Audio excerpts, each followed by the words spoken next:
এই মুহূর্তে আমাদের সঙ্গে রয়েছেন বাদুড়িয়া এলিমেন্ট স্কুলের একজন প্রাক্তনী এবং বর্তমান শিক্ষিকা তিনি অলিভা মুখার্জি। তার কাছ থেকে শুনতে চাইবো আজকে মিছিলের তাৎপর্য সম্বন্ধে কিছু জানতে চাইবো আপনাকে। কারণটা তো আর অজানা নয়। আজকে ঠিক দেখে দেখে একদম 1 মাস, যে 8ই আগস্ট থেকে শুরু হয়েছিল, আজকে তার 1 মাস 8ই নভেম্বর। আজকে দেখা গেল 1 মাসের মধ্যে আমরা অনেক নাটক দেখলাম, কিন্তু বিচার পেলাম না। কান ধরে টানাটানি দেখলাম, অনেক কিছু দেখলাম। তার জন্য আজকে সাধারণ মানুষ দল মত জাতি বর্ণ ধর্ম সবকিছু নির্বিশেষে খেপে উঠেছে, রাস্তায় নেমে এসেছে। একটা সময় আমরা এমন দেখেছি যে মানুষকে কিছু মিছিল অর্গানাইজ করা হতো, মানুষকে তার মধ্যে খোঁজা হতো, ডেকে আনা হতো। আর এখন এটা হয়ে গেছে, এই 1 মাসের যে অরাজকতা, এখন আমরা দেখতে পাচ্ছি মানুষ মিছিল খুঁজে নিচ্ছে। আজকের এই মিছিলটা আমরা কয়েকজন মিলে ডাক দিলেও টোটালটাই আনঅর্গানাইজ ছিল, কিন্তু দেখা যাচ্ছে মানুষ এই তিলোত্তমা, আমাদের প্রত্যেকের মেয়ে, আমাদের ঘরের বোন, তার বিচারের দাবিতে সবাই এসে আনঅর্গানাইজ ভাবে পা মিলিয়েছে। আমাদের কাছে সত্যি ধারণা ছিল এরকম মহা মিছিলে পরিণত হবে। আমরা ভেবেছিলাম 500-700 লোক হবে, কিন্তু আলটিমেটলি শুরু করার সময় আমরা দেখতে পাচ্ছি মহা মিছিলে এখানে রূপ ধারণ করেছে।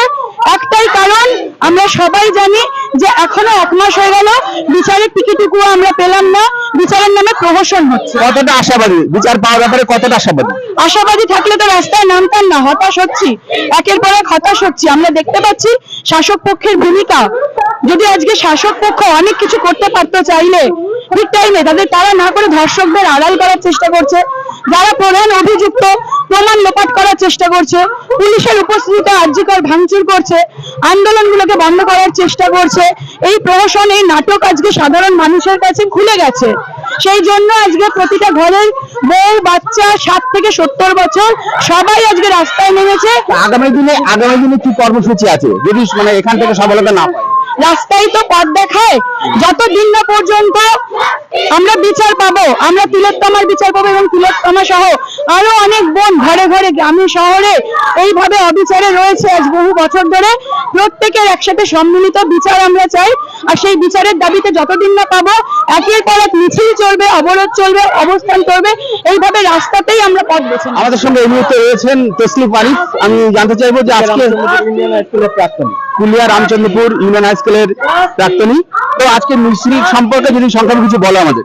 প্রথম হচ্ছে, গত 9ই আগস্ট রাত্রেবেলা কলকাতা আরজিকর মেডিকেল কলেজে ডাক্তার ছাত্রী তিলোত্তমার উপরে যে নৃশংস ঘটনা ঘটেছিল, সেই নৃশংস ঘটনা ঘটার পরে এবং তার পরবর্তীতে গোটা ঘটনাটাকে যেভাবে ধামাচাপা দেওয়ার একটা প্রচেষ্টা হয়েছে, তার বিরুদ্ধে গোটা রাজ্যের মানুষ, সর্বস্তরের মানুষ তিলোত্তমার বিচারের দাবিতে পথে নেমেছেন।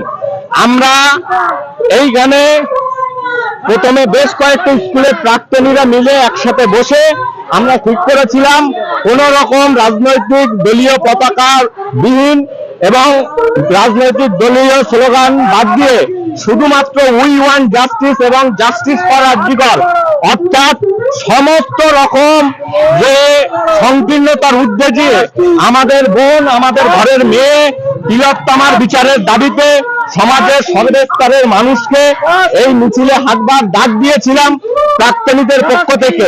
আজকে বাদুড়িয়ার সমস্ত স্কুলের প্রাক্তনীরা উপস্থিত হয়েছেন এবং সেই প্রাক্তনীরা উপস্থিত হয়ে সুশৃঙ্খল ভাবে আজকে মিছিলে হাঁটছে। আচ্ছা, 1 মাস তো হয়ে গেল, কতটা আশাবাদী?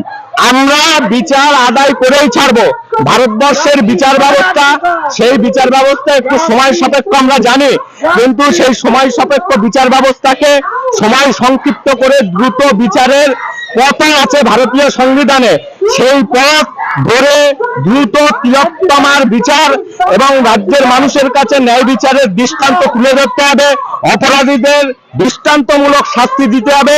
এই দাবি আমরা বাদুড়িয়ার সমস্ত প্রাক্তনীদের পক্ষ থেকে, সমস্ত স্কুলের প্রাক্তনীদের পক্ষ থেকে এই দাবি আমরা জানাচ্ছি। ধন্যবাদ। দেখতে পাচ্ছেন এই মুহূর্তে দল মত ধর্ম নির্বিশেষে সকল শ্রেণীর মানুষ, সকল বয়সের মানুষ, নরনারী তারা এসেছেন এবং স্বতঃস্ফূর্ত ভাবে এই মিছিলে তারা অংশগ্রহণ করেছেন। আজকে বাদুড়িয়া থেকে সরাসরি দেখাচ্ছি এবং তাদের একটাই দাবি, উই ওয়ান্ট জাস্টিস। 1 মাস হয়ে যাওয়ার পরেও কেন বিচার ব্যবস্থাকে এখনো বুড়ো আঙুল দেখিয়ে সেই সমস্ত অপরাধীরা এখনো তারা নির্বিঘ্নে ঘুরে বেড়াচ্ছে এবং তাদের যথাযথ বিচার হচ্ছে না, এবং এই ঘটনাকে ধামাচাপা দেওয়ার যে একটা লক্ষণ আপনারা দেখছেন, সেই ধামাচাপা দেওয়াটাকে কোনোভাবেই মেনে নিতে পারছেন না সাধারণ মানুষ। তারা কিন্তু চাইছেন এই ঘটনার পিছনে যারা যারা জড়িত আছেন সকলকে সামনে নিয়ে আসা হোক এবং তাদের প্রকৃত তদন্ত করে তাদেরকে শাস্তি দেওয়া হোক। আজকে বাদুড়িয়া থেকে সরাসরি দেখছেন অগণিত মানুষের মিছিল, তারা কিন্তু জাতি ধর্ম বর্ণ নির্বিশেষে আজকে জড়ো হয়েছেন, কোন রকম রাজনৈতিক ব্যানারে নয়, একদম স্বতঃস্ফূর্তভাবে বাদুড়িয়ার সকল স্কুলের প্রাক্তনীরা এসেছেন এবং এখানে তারা কিন্তু মিছিল করছেন। তাদের মিছিলের একটাই স্লোগান, একটাই দাবি, উই ওয়ান্ট জাস্টিস। বাদুড়িয়া থেকে আমি নিউজিল্যান্ড বাংলা রিপোর্টার সাবির বলছি, ক্যামেরায় রয়েছেন জয়।